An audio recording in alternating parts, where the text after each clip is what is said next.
Get ready for the dictation. Dictation will start in 5 seconds.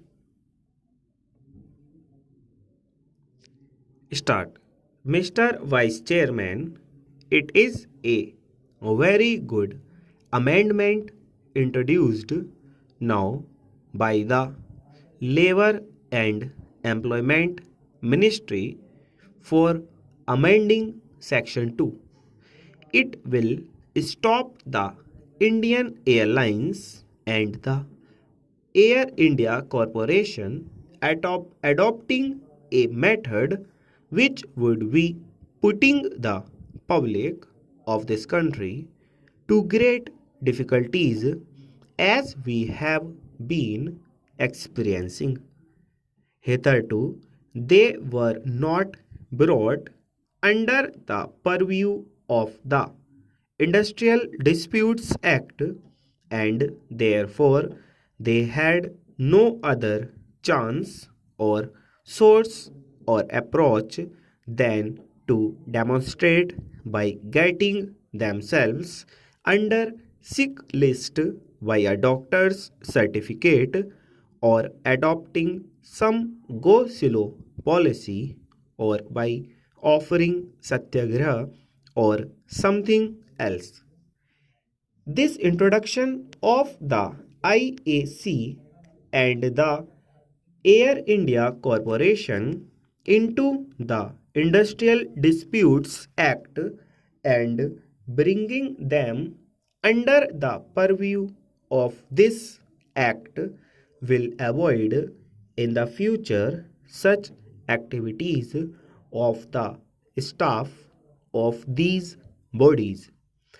That has been one of the main objectives in the last session when the Industrial Disputes Act was first amended. We had insisted on the government to see that these concerns are brought under the Act and a provision is made for them to seek the law instead of going in for direct action. This will stop hereafter such activities of the staff of the IAC and the India Air Corporation.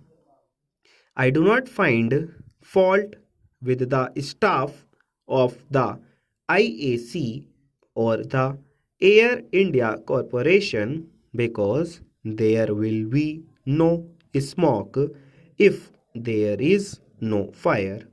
The bureaucratic administration at the head of these is the cause for creating grievances, and since the staff did not have any other records, they adopted them, but hereafter they will not adopt such untoward activities which put the public and the traffic in difficulties. Next, the insertion of section 2 under bracket A is a good one. Discharges, dismissals, retrenchments, or termination of the services of individual workmen here will hereafter be deemed as an industrial dispute, though some of the trade union organizations in this country may not like such an insertion because they will be thinking that they do not have sufficient membership in the trade union.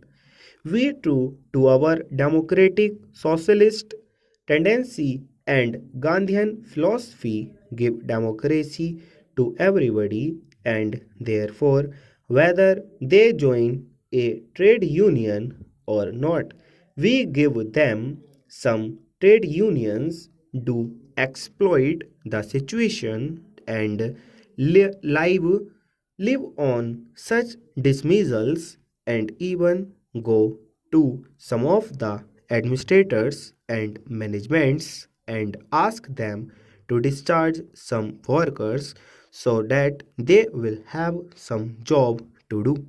Such things hereafter will not be given room in the individual worker will have an approach to the court for getting redress of his grievances. Full stop.